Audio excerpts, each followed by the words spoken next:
What's going on, everybody? Keith Bennett here. Really excited to be your host for today's The Stripe Show podcast episode. So when Travis asked me to host today's episode, I was super excited. I've been on the podcast before talking to Travis, but haven't had the opportunity to actually host an episode. So this is going to be a lot of fun. So something I thought would be cool is if I reached out a couple days before this episode and asked you all through my Instagram if there were any instructional concepts or topics that you wanted me to talk about on today's episode. And luckily, a ton of you submitted questions. So I went ahead, I sorted through all those, and I grabbed some ones that I felt the golfing population as a whole usually all have the same questions about. I'm also going to throw in one, maybe two of my own topics that I think most people could use some help with. So what we're going to do is we're going to grab those questions, we're going to go through them. I'm going to stand in front of the camera here. I'm going to talk you through what's going on as it relates to those topics and give you some things to work on so that help you fix those issues in your swing and ultimately help you play better golf. So we're up here, sunny Seattle, Washington. We don't get to say that very often at the beautiful golf club at Newcastle here in Newcastle, Washington, about 25 minutes east of downtown Seattle. So again, thank you for Travis for having me on today's episode, and let's have some fun. Question number one, how do I avoid chicken winging in the follow-through, or how do I even execute a proper follow-through? So something I express to all of my students who are experiencing the chicken wing follow-through is that the chicken wing is actually the result of something that caused it earlier in the golf swing. Okay, so whatever's happening post-impact is a direct relationship to what happened prior to that. So it's your body reacting to the variables that you are bringing into impact. So for everybody suffering from that chicken wing, 9 out of 10 times, it is because the club shaft is coming down steeply in the downswing and your club face is open, okay? Now your brain knows that the club is swinging exaggeratedly left, and that if it doesn't hold the face open, if it squares that face to that overly left path, the ball's going to go low and left. So what does it do? It fights like heck to keep that face open. And one way for it to do that is to fold this left or lead elbow. Left elbow for me is a righty, lead elbow, and to really hold that folded elbow as long as it can into the follow through. And you can see here that that's going to keep the face angle pointed out to the right. So if we take this from the down the line, that keeps that face angle open to the right. So that will offset the fact that my club path is swinging so much left. That open face is going to help the golf ball start a hair left of target line, but then eventually fade or slice back into play. So it's helping you out. We need to understand that the chicken wing is kind of helping you out. If I allowed my left arm to fold and roll the way it needs to for a proper follow through with that steep shaft, I'd hit snap hooks low and left that would be basically unplayable. So we need you, if you want to get rid of that chicken wing, we need you to get rid of this overly steep shaft with an open club face. So what we need to work on is we need to work on going up to the top of our backswing and allowing that club shaft to shallow out and to pitch behind me. So you can see here on camera that that club shaft is becoming almost 90 degrees to my spine angle in the downswing. The last thing we also need to do is start to flex or bow that lead wrist, okay? That is a club face squaring mechanism. If I can do that, if I can get the club shaft 90 degrees to my spine angle and I can get that left wrist flexing or bowing, a lead wrist to bow, my club face is preparing itself for impact early in the downswing. The shaft is shallowing out early in the downswing.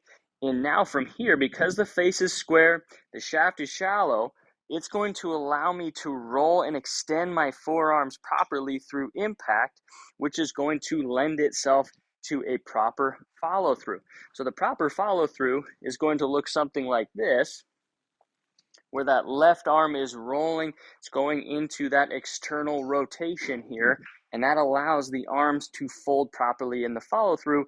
But that's not going to be possible unless the shaft is shallow, the face is square, and then the proper follow through is going to be a direct result of the shallow shaft and the squared up club face. So to recap here, if you want to get rid of that chicken wing, you got to understand that it is because of the variables you're bringing to impact, which is the steep shaft and the open face.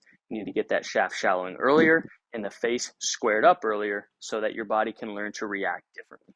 All right, next up, what is your pre-shot routine? That's the question I was asked. What is your pre-shot routine? And really the larger topic here is, what is a pre-shot routine and how do I establish one? I find that so many golfers I come across when I play pro-ams and I play playing lessons do not have a pre-shot routine. So let's talk about first, what is the importance or what is the point of a pre-shot routine? In my mind, after you're done with the pre-shot routine, you should feel a sense of commitment to the swing you're about to make. Okay, so how do we establish that sense of commitment to the swing I'm about to make? First off, we have to have a set of processes that we run through to arrive at that commitment. Okay, so a pre-shot routine for a very experienced golfer isn't just some sort of throw stuff at the wall and see what sticks. It kind of changes from day to day. There's a process that they go through. Also, I'll walk you through my process and kind of pick out some things that I think that everybody could benefit from. So the first thing I do is I approach my golf ball and I assess the lie. Okay, I see how the ball is sitting in the grass. Is it a fairway lie? Is it a rough lie? Is it a tall grass lie? Is it a bare dirt lie? What is the lie? What's going on? From there, I take a look at where my target is, okay, and how much distance there is between my golf ball and the target. Those two variables, lie and distance to the target, are going to play a factor into what golf club I choose out of my bag, okay? Because the lie is going to influence the trajectory of the shot that I'm going to be able to hit. So out of some rough, it's going to be difficult to hit anything lower lofted. Typically, I'm going to need a little bit of loft to make sure I get through that rough. So if the target is a long ways away, that might dictate that I have to hit something short of the green potentially if the lie is really bad. So I need to know all that sort of stuff. So a lot of people just run up here, they take a look at the distance, they don't assess the lie, and they just grab the club that they typically would hit from a perfect lie to that distance without saying, okay, the rough is going to influence this. So those two factors are going to help me arrive at the club that I'm going to pull out of the bag. So I actually don't pull a club out of the bag until I've stood there, assessed the lie, assessed the distance, and visualize in my mind the trajectory that the lie is going to dictate that I can execute. So now that I've got my club, the next thing I want to do is stand behind my golf ball and visualize how I want the ball to get to the target. This is so important. So few people take the time to visualize how they want the ball to actually get to the target. If you've been watching golf recently, the advent of the shot tracer, that beautiful line that shows you the path of the ball after the player strikes it, is so important. I think that's been a game changer for so many because you can start to visualize the shot shape and see what the player was seeing in their mind's eye before they actually swung the club. Because I promise you, every high-level golfer can visualize that little tracer in their mind, some degree with some nuance. Each player is a little bit different. And they can visualize that, and that informs the brain as to how they need to move the club to bring that shot to life. So that arrives at our next step of this pre-shot routine. Once we visualize the shot, we need to then understand the impact conditions, how the face and the path of the golf club need to interact with that golf ball to bring that shot to life. So let's say I'm going to play a draw, okay? And I want the ball to start out to the right of my target and curve back onto my target. I'm a right-handed golfer. So I need to know that the face angle determines where the golf ball starts. So if I want the ball to start out to the right of my target, I need my face angle to be a little bit open to the target line at impact, okay? Because I need the ball to start right. The face determines where the ball starts. And I need the path to be a little bit more to the right of the target line than the face. And I need that face to be a little left of my path, okay? So the path needs to be to the right of the face close to path, but they both need to be to the right of my target line. Because if I don't understand that, then I will never have an idea as to how that club needs to move through impact. So let's recap a little bit here. We've got assess the lie, find the target, visualize the trajectory that's going to be dictated by that lie, stand behind the ball, visualize that tracer in my mind of how the ball is going to arrive to the target. That informs the brain as to the face and path combination that is needed to bring that shot to life. And now I'm going to stand back here behind my ball and I'm going to make some rehearsal swings trying to feel out that face and path. This is really important. These rehearsal swings actually have a purpose of trying to feel out the bottom of my swing as it relates to the shot that I just saw. Nobody does this that I play with. They just make full swings and they say, ooh, that felt good or that doesn't feel good. But felt good or doesn't to what? Compared to what? There's no reference because they haven't visualized the shot. So once I've done that, I will step back behind my ball one more time get myself set. I'll establish my grip. I'll walk in. I'll place my club face pointing in the direction I want the ball to start. I'll establish my stance. And then from there, I'm taking a couple looks at my target, and then I'm going to execute the swing that I was just rehearsing, okay?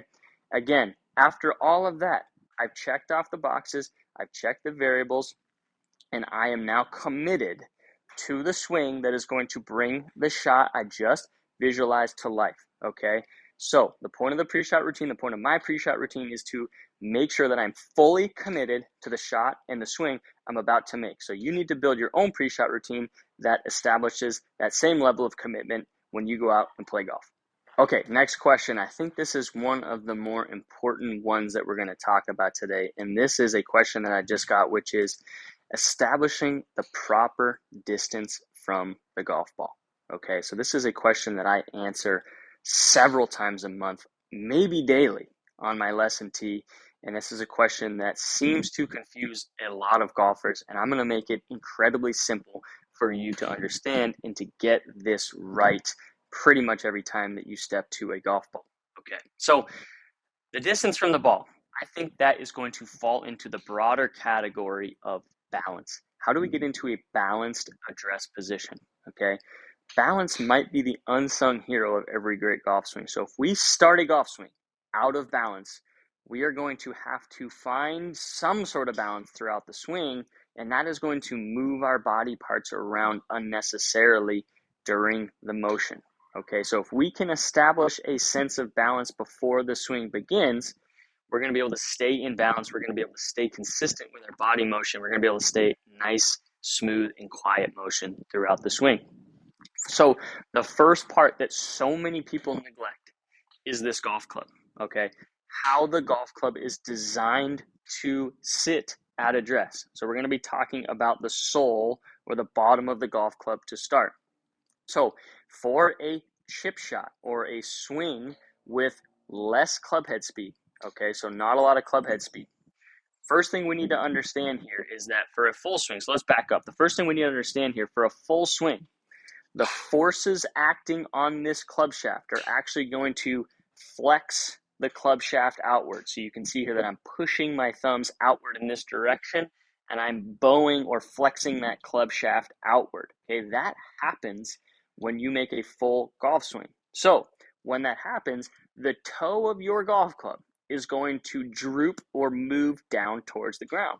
Okay, that happens at fuller speed. So what do we need to do? We need to prepare ourselves for that occurrence in our address position.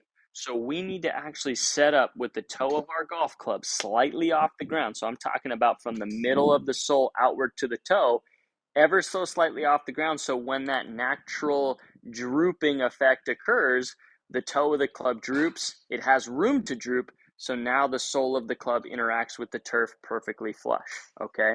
So when we chip, we don't create enough club head speed for that shaft to do that. There's not enough forces acting upon it. So the toe will not droop, okay? So we just need to know those two nuances. So for a chip shot, we want the club to sit perfectly flat on the ground, the sole of the club from toe to heel. For a full swing, we need the toe of the club to be ever so slightly off the ground, so when the club droops, the toe can sit flush to the turf at impact, because the most important bit is at impact, all right? So we need to understand those two things because it's going to dictate our distance from the golf ball. Now, let's say I'm going to make a full swing. So before I ever make this full swing, I want to make sure that I set the club down behind that golf ball with the toe of the club ever so slightly up in the air. Notice how that establishes an angle of the club shaft relative to the ground. So it is my job as the golfer to build my setup around this golf club in its position. If I had some magical powers, I would set this club and I would allow it just to hover here. And so I could kind of wander around a little bit and get comfortable setting myself up to the shaft in the club head in this position. But I can't. So what I'm going to do is I'm going to lightly hold this golf club with my top hand, with my left hand. And I'm just going to understand that I need to set up to the club shaft in this orientation. So what are a few other things that we need to do to establish the correct distance from the club? So notice how the golf ball is in the center of my club face. So essentially, I'm not going to move the club head or the golf ball. Those things are set right now. I'm going to now adjust myself to the grip. Okay, that now we're talking about adjusting ourselves to the grip because the club head and the ball are set up where we need to be. So a couple things we need to understand is that we want our arms to be hanging straight down from our shoulders, and we want to be balanced between our toes and our heels. Okay, so now I'm going to go ahead. I'm going to walk in a little bit here. Notice how I'm patting my feet to the ground, trying my absolute best not to disrupt the shaft angle that I just set. And I'm going to get myself in a position where my arms are hanging straight down from my shoulders and I'm perfectly balanced from toe to heel. So you can see I'm rocking back and forth from toe to heel. I'm trying to find that perfect point where I'm balanced essentially in the arches of my feet and my shoulders, and my arms are hanging straight down from my shoulders. The toe of the club is ever so slightly up off the ground, and I have not disrupted that relationship between the toe of the club and the ground. Okay, so this is me getting into the proper distance from the ball via good balance, arms hanging from the shoulders, equal distribution from toe to heel with my weight, okay?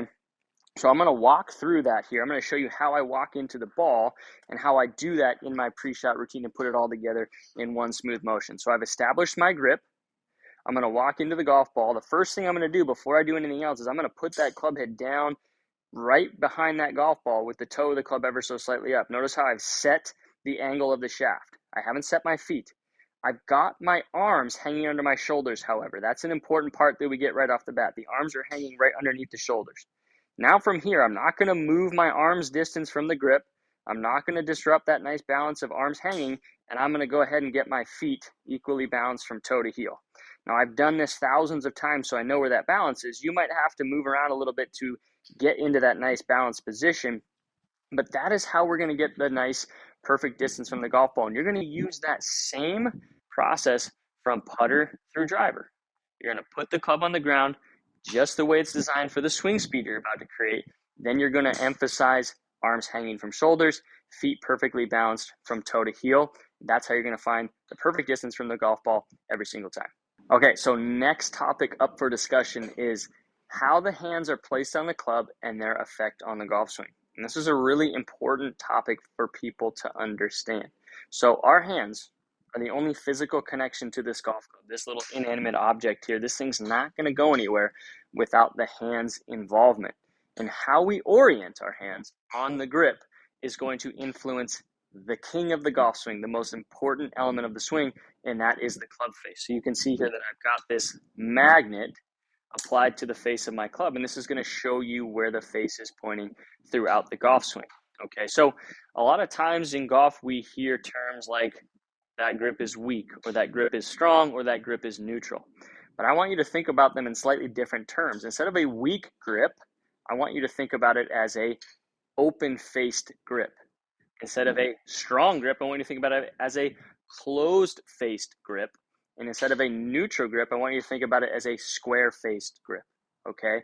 So let's understand that how we put our hands on the club is going to influence where the face is pointing unless, and this is a big unless, we do something to our wrist angles at the top of the swing or throughout the swing to alter the club face's position, okay? So I'm going to use these two tees here, and I'm going to wedge them between the creases of my thumb and index finger on both left and right hand. So it's going to show you kind of where those creases are angled. And so I'm going to set this golf club on the ground with the club face pointed down my imaginary target line here. And we're going to first talk about a weak, or in this case, an open face grip. So both of the tees in the creases of my hands are going to be pointed to the left side of my body. And this is a common grip that I see a lot of players bringing to lesson tees. So you can see that both tees are pointed to my left from my point of view looking down. This is what we call an open-faced grip, okay? So when I swing this golf club back, my forearms are going to want to react by moving or turning to the right. And when they do that, that is going to open the face of my golf club. Now, if I continue to go up to the top of my swing with this newly open face, the toe of my golf club is going to be hanging straight down to the ground. My left or lead wrist is likely to be cupped, and the face is going to be open at the top of the backswing and open in the downswing. Unless I go to the top of my backswing and I add a ton of lead wrist flexion or bowing. So you can see that that completely alters the angle of the club face from cupped to flexed and bowed. Look how that magnet is changing its orientation, and all I'm doing is I'm changing my wrist angles. So this kind of brings about that image of like John Rahm or a Colin Morikawa at the top of a backswing. They both start with some more weak or open-faced grip orientation, and they adjust the face by adjusting their wrist angles at the top of their swing, going into more of this bowed lead wrist, all right? But I would not advise that for a lot of people. That takes a ton of wrist flexibility, wrist mobility, and practice spent doing that. So the next one, closed face grip or a stronger. So I'm going to do the exact opposite. I'm going to point these tees over to my right side from my point of view looking down. Okay, so now from the tees pointed here, the right side of my body looking down, I am going to go up to the top of my backswing, and that is going to put this club face in a very closed position. So you can see that if my lead wrist, my left wrist were completely flat in this case, the club face is going to be pointing almost straight up towards the sky. So this brings about sort of like a Zach Johnson or a Brandon Steele type of player to mind, okay? Now, if I were to leave that wrist in that flattened condition and the face were to be up towards the sky, and I came down in that condition, the face is going to be overly closed in the downswing, and I'm likely to hit a lot of shots to the left. So what do I have to do, and what do you see a lot of those players doing with those strong or closed face grip styles? Well, they add some cupping or extension to that lead wrist at the top of the swing, and you'll notice that all of a sudden that magnet is pointing in two different locations. So I've got a flat lead wrist condition and a cupped or extended, and now my face is more square. And if I come down into the golf ball with that more cupped or extended lead wrist, my face is more square, and I'm going to hit straighter golf shots. So if left untouched, that strong or closed face style grip position is going to hit shots left unless you do something to offset it. Again, not recommended. So the last grip style here, square faced or neutral grip, it's going to be where these tees are pointed more straight out in front of me as my point of view or the golfer looking down. Now from here, when I take the club back, it's going to keep the face much more square to my spine. With a flattened or neutral left lead wrist position, the face is going to be more square. And as I come down into the golf ball, the face is going to be more square, and I can hit straighter shots without manipulating it. Okay, so let's understand that how the hands are oriented on the club. Instead of a weak, let's think of it as an open face grip.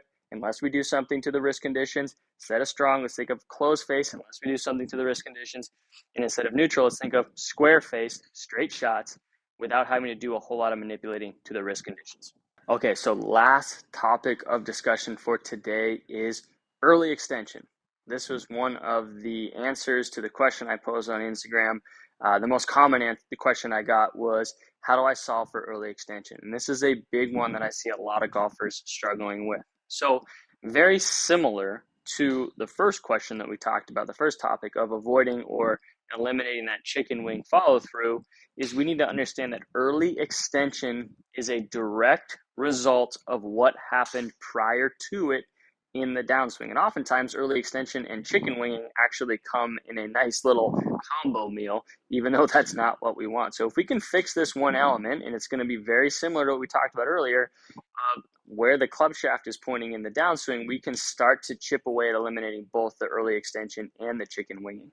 So why do we early extend? Remember, there is no just random occurrences, random events that happen in the golf swing. Your body is always trying to figure out a way to help you hit better shots. We need to understand that without the early extension, you'd probably be hitting it worse. So a lot of people try to eliminate the early extension just on its own without understanding that a couple, sometimes several variables need to change to get the early extension to go away. All right, so let's talk about why we early extend. So I've got my golf ball here, and we're assuming a straight line out from the ball to our target. So there's our target line. We've established that. So why would I early extend? Well, what is early extension? Extension is essentially me going from this position of my spine lean forward over my waist. Okay, so I'm in a bit of a flexed spine position to extended. So this would be me extended, kind of arching my back, and this would be me flexing, okay? So we are extending our spine, and we're doing it earlier in the downswing or earlier in the golf swing than we would want. Everybody goes into extension in their follow through, but we don't want to go into extension at impact, okay? So why would we go into extension at impact? It has everything to do with the shaft and where the club head is in the downswing. So if I go up to the top of my backswing and my hands and my club shaft are both moving out in front of me, okay? For whatever reason, there could be several variables or reasons why it's happening, but let's say the hands and the club are moving out in front of me, and they're moving out in front of me too much too soon. Well, I need to get this club head on the golf ball somehow, and it's very high above me over here, and it's very, very much not in this slot or shallow or coming back down on plane. You can see that I need the club coming down in here somewhere, and the club head is way in front of me and way high above my head. Well, one of the things we can do as the golfer, going from this position of a flex spine, if I move my pelvis in towards the ball and I move my head away from the ball, if I don't do anything to the shaft condition, other than those two things I just talked about, notice which direction this club shaft starts to point and where the club head starts to go. I'm going to do that a couple times for you. So as I'm doing this, as I'm moving my pelvis in and my head back, you're going to see that that club head is moving behind my body and the shaft is moving into a more shallow condition. So this movement, as I come into the golf ball and I start to early extend, is helping my club shaft shallow and the club head to get more on plane. But from here, obviously, I can't rotate. I've completely eliminated my position of my spine relative to the ground, so I've completely altered that condition. My spine is much more vertical.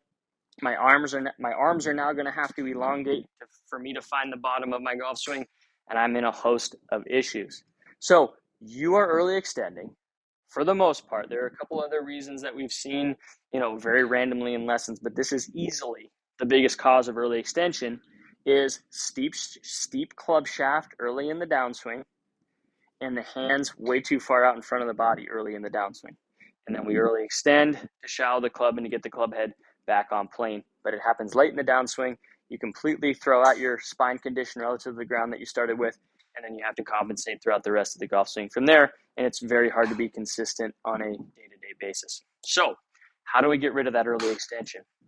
Very similar to the chicken wing, we need to get that club shaft shallowing early in the downswing, and we need to get the club face preparing itself for impact.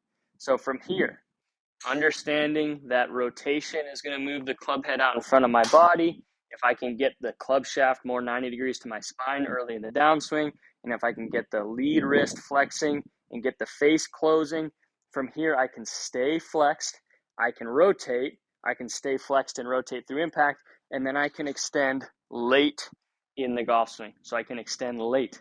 We want to extend late. We don't want to early extend or extend early. Okay, so we got to get that club shaft shallowing, got to get the club face preparing itself for impact. That is the only way that your body will be incentivized over time, moving the club shaft differently to stay in flex, rotate, and then to extend at the right time after impact, well after impact. Okay, so go ahead and watch some videos of some players like a Joaquin Niemann, a Rory, players who really get that club shaft to shallow, they stay nice and flex through impact, and then they really extend late. You'll get a good idea for exactly what I'm talking about from a really, really high-end golfer's perspective, okay? So you want to get rid of that early extension. You got to understand things need to change prior to the early extension if you want to extend later in the swing. All right, everybody, so that's going to wrap up my time here on the Stripe Show podcast. Again, big thanks to Travis for inviting me to host today's episode. Talked about 5 different topics there as it relates to helping you play better golf. Some very common topics and swing issues that I see on my lesson tee on a daily basis. If you want to come take a lesson from me here in Seattle, come to the golf club at Newcastle, experience a beautiful day here at my training facility, and then go experience a beautiful lunch on the back patio overlooking downtown Bellevue and downtown Seattle. You can go to my website, www.keithbennettgolf, to book that lesson. If you want to take an online or virtual lesson from me and work on your swing from the comfort of your own home, range, or backyard net setup, whatever it may be, www.keithbennettgolf.com. You can find the link to my online lesson platform, which I do through the Skillist app.